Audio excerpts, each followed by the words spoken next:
For 14 years, she left her DNA at crime scenes all across Germany, on murder weapons, on door handles, on the steering wheels of stolen cars. 14 years, dozens of crimes. And in all that time, nobody, not one detective, not one forensic specialist, not one police informant across the entire country could tell you what she looked like. Because she had no face, that was her name. That was what they called her. Die Frau ohne Gesicht, the woman without a face. And the reason she didn't have one was something that nobody in German law enforcement had anticipated, something that, once they finally understood it, made every single investigator involved in the case sit very quietly for a long moment and not say anything at all. This is that story. On the morning of March 4, 2006, a 31-year-old forensic analyst named Lena Brandt arrived at her workstation in the Criminal Investigation Lab of the Federal Criminal Police Office in Wiesbaden, the Bundeskriminalamt or BKA, and she had barely taken off her coat when her supervisor, a heavy-set man named Dieter Kraus, walked up behind her and placed a thick beige folder on her desk without a word. He just set it down, tapped it twice with 2 fingers and walked away. That was how Dieter communicated urgency. He didn't shout, he didn't call meetings, he tapped. Lena pulled off her scarf, sat down, and opened the folder. Inside was a summary that would eventually consume the next 3 years of her professional life. A series of crime scene DNA profiles, 41 of them in total, collected at crime scenes across 11 German states over a 14-year span between 1993 and 2006. Crimes ranging from residential burglary to armed robbery to, at minimum, 2 confirmed homicides. And according to the summary, all 41 DNA profiles had been cross-referenced, tested and retested by 3 separate laboratories. All 41 belonged to the same person, one individual, one woman, who had never been identified, who had never left behind a fingerprint, who had never been seen clearly on camera, who had never been named by a single accomplice, even under interrogation, even under the threat of extended sentences. 41 crime scenes, 0 leads. Lena flipped to the photograph section of the folder. There was nothing there, which was the point. There was no photograph of the suspect. There never had been. And so, in the absence of a face, German investigators had given her a name instead. They called her the woman without a face. And by 2006, that name had leaked to the press, where it was printed and reprinted until it had become something almost mythological. A ghost story that real police officers were embarrassed to admit scared them a little. Lena read through the folder twice that morning and once more after lunch. Then she pulled up the original DNA files on her workstation and began at the beginning. The first confirmed appearance of the woman without a face occurred in November of 1993 in Idar Oberstein, a small city in the state of Rhineland-Palatinate in western Germany. A hardware store on the edge of the city center had been broken into after hours. The owner, a man in his 60s named Werner Schobel, had discovered the break-in the following morning. Cash from the register was gone. A display case of specialty tools had been emptied out, and on the lip of the smashed display case, a single cotton swab recovered by an evidence technician tested positive for blood, a very small amount, less than a milliliter, but it was enough for a profile. Female, unknown, no match in the national database. The case went cold within 6 weeks. 14 months later, in January of 1995, a woman named Therese Holtmann was returning home from her overnight nursing shift to her apartment in Dortmund, a large industrial city in North Rhine-Westphalia, in the western part of the country. She stepped off her tram at 6:40 in the morning, walked 3 blocks in the dark and turned onto her street, and found her apartment building's front door standing open. She went upstairs. The door to her apartment had been forced. Inside, her television was gone. Her jewelry box was gone. The kitchen had been gone through, drawers pulled open, the contents sorted through with obvious care. And on her kitchen table, left behind as though by accident, was a single disposable lighter with a small blood stain on the casing. The blood matched the profile from Idar Oberstein, the same woman. Now the BKA was paying attention. Over the next 4 years, her profile appeared at crime scenes in Frankfurt, in Mannheim, in Leipzig, in a small village outside of Nuremberg. Always burglaries, always clean, always the same DNA. No fingerprints, no footprints in soft earth despite muddy conditions at 2 of the scenes. No hair, no fiber.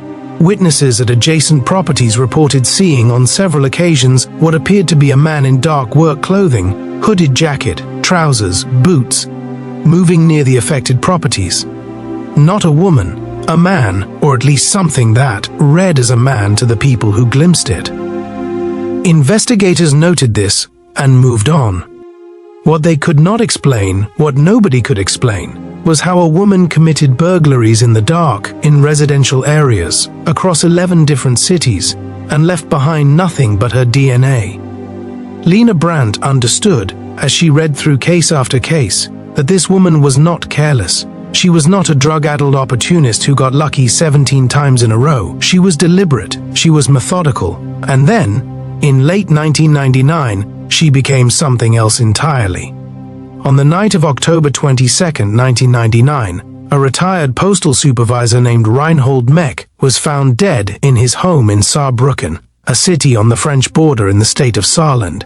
He was 71 years old, and he had lived alone since his wife passed away 4 years earlier. A neighbor discovered him after noticing that his lights had been on continuously for 2 days. Reinhold had been struck on the back of the head with a blunt object, later determined to be a heavy ceramic lamp that sat beside his reading chair, and had died from the resulting injury. His apartment had been searched thoroughly. A significant amount of cash, investigators estimated close to 8,000 euros, which Reinhold was known among his family to keep in a lockbox under his bed, was gone. The lockbox was found near the front door, cleaned out, the lock broken.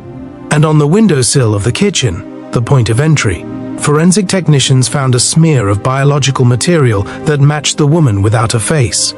The case was now a homicide investigation. Reinhold Meck had not died immediately from the blow. Based on the position of his body and the evidence of partial crawling movement toward the telephone in the hallway, investigators believed he had been conscious for somewhere between 30 minutes and 2 hours after being struck before succumbing to his injury. He had not been able to reach the phone. The killer, or killers, because witnesses had seen 2 figures near the building that night, one who appeared to be a woman, one who appeared to be a man, had apparently departed without knowing he was still alive. Prosecutors across Germany met privately to discuss what they now understood to be a pattern. Not just a burglar, a violent criminal. And the press, when they got hold of the story in early 2000, did not use calm, measured language. 14 cities, 14 years, the same woman, the woman without a face. Sales of home security systems in Germany spiked that spring. Lena Brandt spent 3 weeks going through the file before she found the thing that made her stop. It was a small discrepancy, easy to miss. In fact, 3 previous BKA analysts had looked at this file over the years, and none of them had flagged it. It appeared in a supplementary report, filed by a forensic evidence technician from the Cologne Police Department in 2003. In connection with a robbery at a jewelry store in the Ehrenfeld district. The technician, a methodical man named Horst Bayer, had noted something unusual about the DNA sample recovered at that scene. The sample itself was unambiguous. It matched the woman without a face profile perfectly, but its physical characteristics were slightly different from what you would normally expect. The cellular structure, a very subtle thing, most analysts would have looked past it. Horst Bayer had not. He had added a 4-sentence note at the bottom of his report and then signed off and moved on to the next case, and his 4 sentences had been filed away in the beige folder and forgotten for 3 years. Lena read those 4 sentences 7 times. Then she picked up her desk phone and called her supervisor. "Dieter," she said, "I think I know what we're dealing with." He paused. "What does that mean?" "It means," Lena said carefully, "that we may not be looking for a woman." What Lena Brandt had identified, and what would take another 9 months to fully confirm, through a process of retesting and expert consultation with geneticists at the University of Heidelberg, was something that had not been seriously considered in any previous phase of the investigation. The DNA recovered at these 41 crime scenes was not in error. It genuinely belonged to a biological female. There was no question about that. The profile was consistent. The chromosomal markers were unambiguous, but the nature of the physical evidence, the cellular degradation patterns, the trace composition at certain scenes, pointed toward a possibility that no investigator had previously thought to explore. The DNA was not coming from a person at the crime scenes, it was coming from the cotton swabs, not the swabs the forensic technicians used to collect evidence, different swabs, commercially manufactured cotton swabs, the kind sold in pharmacies all across Europe for personal hygiene, the kind manufactured at a single large production facility in a small town in Saxony, in eastern Germany. And the contamination, because that was what this was, contamination, had entered the swabs during the manufacturing process, when a female worker at the factory had unknowingly transferred biological material to an entire production run before a quality control failure at the facility had allowed those swabs to ship out across the country. The woman without a face did not exist. She had never existed. She was DNA from a cotton swab factory. She was a ghost written in someone else's biology, printed on evidence bags in 41 cities, and filed away under a name that had appeared in 1,100 newspaper articles. The woman whose DNA was on the swabs was found in April of 2007. Her name was Christiane Hopp. She was 43 years old. She was a production line worker at a manufacturing facility in Quakenbrück, in Lower Saxony. She was, by every account, an entirely ordinary person. She had never committed a crime in her life. She did not know her DNA had been attached to 14 years of criminal investigation. She did not know that her biological profile had been named, hunted, and feared by law enforcement officers across an entire country. When investigators sat down with her and explained what had happened, she went pale and sat silently for almost a full minute before she asked, very quietly, whether she was in trouble. She was not in trouble. She had not done anything wrong, but she had, without knowing it, become perhaps the most wanted woman in German history. Now, here is where the story takes a turn that nobody expected.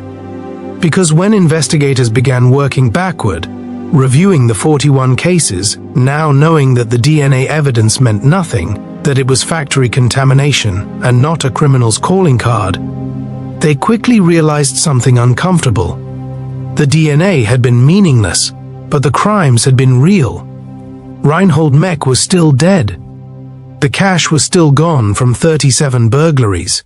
The jewelry, the tools, the elderly woman in Mannheim whose home had been ransacked while she was visiting her daughter, and who had never fully recovered psychologically from what she described as the violation of coming home to that. She was still living with that. And none of those crimes had been solved. Because for 14 years, investigators had been anchored to a piece of evidence that told them exactly nothing. They had been chasing a face that did not exist while the actual perpetrators, who, based on re-examination of witness accounts, appeared to have been a group of 2 to 4 individuals operating across Germany using rotating methods and personnel, had gone completely uninvestigated. A senior BKA official named Nikolaus Ferber, who oversaw the re-examination of the case files in 2007, gave a closed-door briefing to a parliamentary committee in which he described what he called a fundamental failure of investigative epistemology. He meant that investigators had seen evidence and built a world around it without questioning whether the evidence itself was sound. They had found a face in the data when there was no face at all, and the crimes had flourished in the shadow of that imaginary face for over a decade. Ferber was not a man given to philosophical speeches. He had been in law enforcement for 27 years. He was careful and precise and disliked dramatics. But at the end of his closed briefing, a committee member asked him a question. He asked, "How do you prevent something like this from happening again?" Ferber looked at his notes for a moment, then he looked up. "You ask harder questions of the things you're most certain about," he said. "The evidence you trust most is the evidence most likely to deceive you." But let's go back a few years, because there is another part of this story that most accounts leave out. A part that is, in some ways, more disturbing than the contaminated swabs or the phantom investigation or the 14 years of nothing. This part of the story begins in the city of Freiburg im Breisgau, in the state of Baden-Württemberg, in the summer of 2001. And it begins with a man named Anton Voss. Anton Voss was 55 years old in the summer of 2001. He was a retired civil engineer who lived alone in a quiet apartment near the city's historic Munster Cathedral. He was a methodical man. He kept regular hours. He had a small circle of friends with whom he met for coffee on Thursday afternoons, and he was known in his neighborhood for his habit of sweeping the pavement outside his building each morning before the city's own cleaning crews arrived. He was also, it would eventually emerge, responsible for at least 9 of the crimes that had been attributed to the woman without a face. Not all 9, but 9 confirmed, possibly more. Anton Voss had been conducting residential burglaries in the Freiburg region since 1997. He was very good at it. He worked alone, at night, wearing work clothing that was loose and deliberately androgynous, so that any witness who glimpsed him would be uncertain. He entered through windows. He took cash and small valuables. He left no fingerprints because he wore thin surgical gloves. He left no DNA because he was careful. And then, in the spring of 1998, he had the extraordinary misfortune of cutting his hand on a broken window latch, a small cut, barely a centimeter, that bled onto the exterior of the window frame, and a forensic technician had swabbed that window frame the following morning. But here is where fortune, or something darker than fortune, intervened, because the technician who processed that particular crime scene used a batch of cotton swabs from the contaminated production run. And when the swab was analyzed in the lab, it returned 2 biological profiles. One was Anton Voss. One was the woman without a face.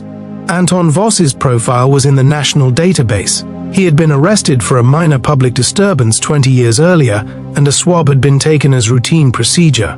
His profile was right there in the system. His name, his address, his photograph. The investigator who reviewed the results saw both profiles, Anton Voss's and the unknown female profile, and made a decision that seemed reasonable at the time. He reasoned that the female profile was the primary perpetrator, and that Voss's DNA had somehow been transferred to the scene secondarily, perhaps through a contaminated surface, perhaps through contact with an object the actual burglar had touched. It seemed unlikely that a 53-year-old retired engineer was conducting residential burglaries. The woman without a face profile was consistent with dozens of other scenes. Anton Voss was, the investigator concluded, a coincidence. Anton Voss was not a coincidence. He went on to commit at least 6 more burglaries in Freiburg and surrounding towns over the next 3 years. He was never questioned, he was never surveilled, he was never followed up on, because the woman without a face had absorbed all of it. When investigators finally came back to Anton Voss in 2008, during the re-examination of all the cases that had been associated with the phantom suspect, he confessed without much resistance. He was 62 years old by then. He seemed, in the words of the detective who interviewed him, almost relieved. He had been carrying this for a long time. "I saw the news articles," he said during his interview, referring to the press coverage of the woman without a face investigation. "Every time there was a new story, I thought, this time someone is going to figure it out. This time someone will trace it back to me." He paused and looked down at the table, but they never did. They kept looking for her. Anton Voss was sentenced to 4 years in prison. He served 28 months. He was released in 2011. As far as investigators were aware, he did not re-offend. Now, there is one more name that belongs in this story, one more person whose life was permanently altered by the woman without a face, not by her crimes, but by her absence. Her name was Detective Inspector Maja Szymanska, and she was in many ways the most important person in this entire account. Maja was 38 years old in 2003 when she was assigned to the Woman Without a Face task force at the BKA. She was Polish-German, born in Gdansk to a German mother and a Polish father, raised in Hamburg, trained in Cologne. She had been an investigator for 11 years by the time she joined the task force, and she was considered, by her colleagues, by her supervisors, by herself, to be exceptionally good at her job. She had a clear, logical mind, an ability to find patterns in large bodies of evidence, and an impatience with shortcuts that her supervisors admired and her peers occasionally found exhausting. She also, it should be said, believed absolutely in the woman without a face.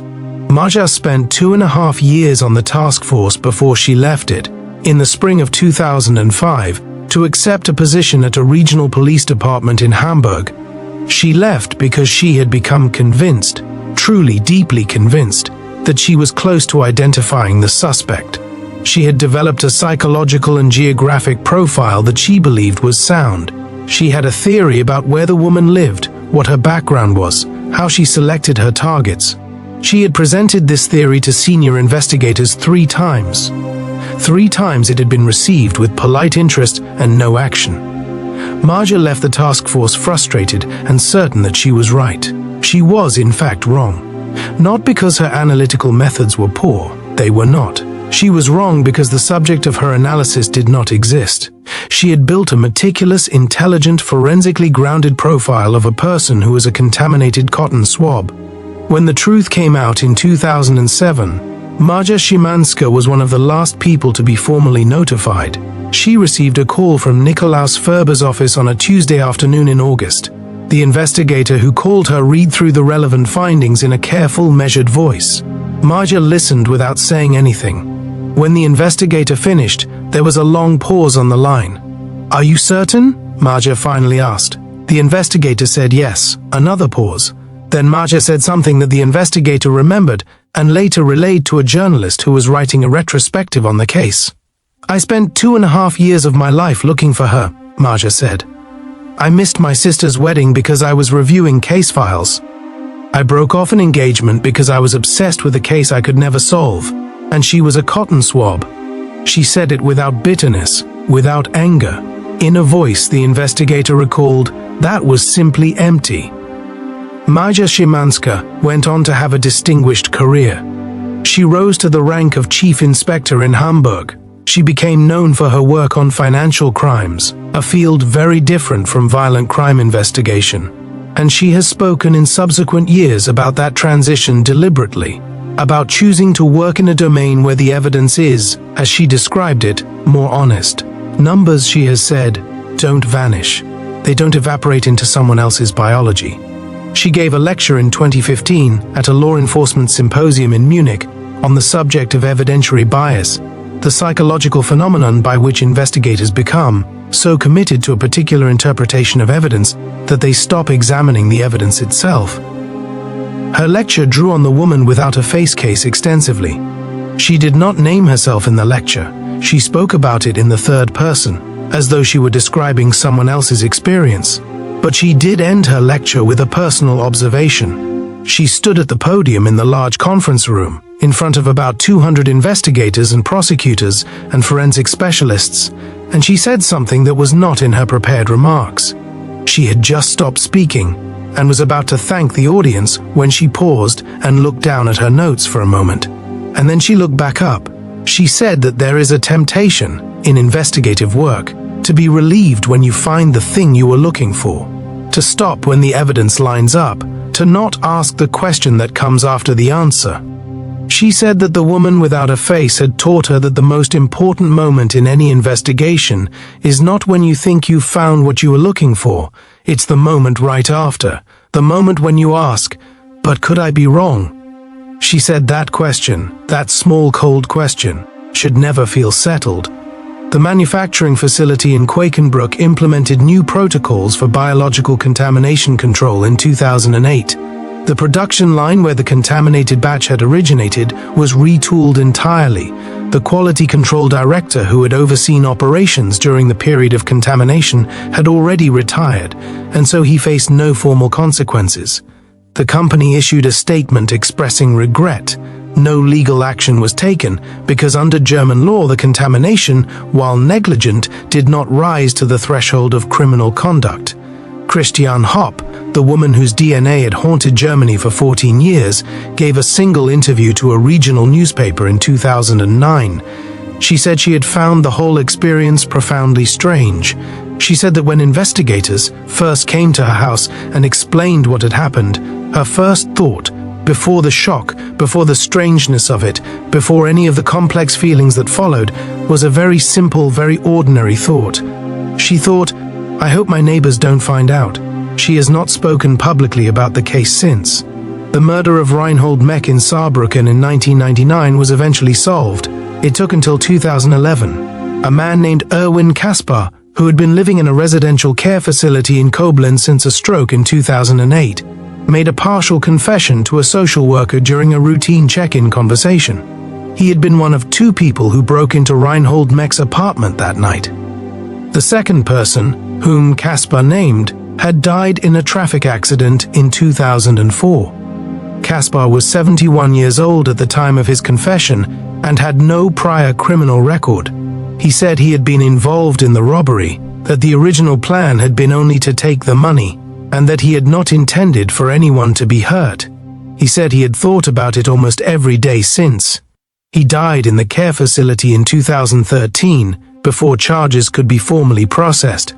Reinhold Mech's daughter, a woman named Petra who still lived in Saarbrücken, was notified of the development in 2011. She said she found no comfort in it. She said that knowing what had happened did not change what had happened. She said she was tired. The story of the woman without a face is, depending on how you look at it, a story about many things. About the fallibility of evidence. About the way institutions can become captive to their own assumptions. About how a name, even an invented one, even a name attached to a person who does not exist, can become so real that a whole country flinches at it. But I keep coming back to Maja Szymanska standing at that podium in Munich in 2015. I keep coming back to what she said, not in her prepared remarks, but in the quiet moment after, about the question you have to keep asking. The question that feels like doubt, but is actually the closest thing to honesty that investigative work allows. Could I be wrong? It is not a comfortable question. It is not the kind of question that wins cases or closes files or satisfies the press. It is the kind of question that makes everything harder and slower and more uncertain. But it is also the kind of question that might have saved 14 years. It might have found Reinhold Mech's killers while they were still living. It might have given Maja Szymanska back a wedding, an engagement, 2.5 years of her life. Questions are uncomfortable, but the things that live in the gap between what we think we know and what is actually true, those are far more uncomfortable than any question. That gap is where the strange, dark, and mysterious lives. And sometimes what lives there does not have a face at all.